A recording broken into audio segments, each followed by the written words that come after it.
Územný spolok Slovenského Červeného kríža vo Vranove nad Topľou vyhlásil náborovú akciu pre dobrovoľných darcov krvi s názvom Prázdninová kvapka krvi. Jej účelom je zabezpečiť dostatočné množstvo krvi pre potreby vranovských zdravotníckych zariadení. Počas leta totiž pravidelne ubúda počet darcov, hlavne študentov a dovolenkárov, no zároveň pribúda počet poranení a úrazov, ktoré si vyžadujú väčšiu spotrebu krvi. Prázdninovú kvapku krvi organizuje Územný spolok Slovenského Červeného kríža vo Vranove v spolupráci s hematologicko-transfuziologickým oddelením Vranovskej nemocnice. Dvere tohto oddelenia budú pre dobrovoľných darcov krvi otvorené počas odberových dní, a to každý utorok, štvrtok a piatok od 6. do 9. hodiny. Prázdninová kvapka krvi potrvá od 15. júla do 19.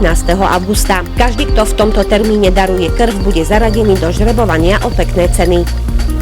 Drevospracujúca firma Grandwood Holding ešte definitívne nepotvrdila, že nemá záujem vstúpiť do priemyselného parku vo Vranove nad Topľou. Potom ako premiér Robert Fico a zástupca firmy podpísali vo Vranovskom priemyselnom parku memorandum o spolupráci, sa strhla mediálna prestrelka, po ktorej spoločnosť zaujala stanovisko, že nemá záujem investovať a vstúpiť do zeleného parku vo Vranove. Aká je teda aktuálna situácia v súvislosti so spoločnosťou Grandwood Holding, sa na zasadnutí mestského zastupiteľstva vo Vranove spýtal poslanec Igor Pribula.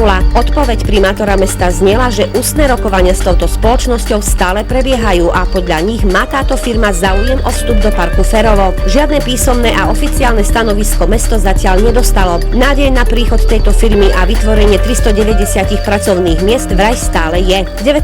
júla by malo vedenie mesta rokovať aj so zástupcami firmy Medline, ktorá vyrába zdravotnícke pomôcky. Táto spoločnosť má na ministerstve hospodárstva podanú žiadosť o poskytnutie štátnej investičnej pomoci a naďalej má záujem investovať do priemyselného parku vo Vranove.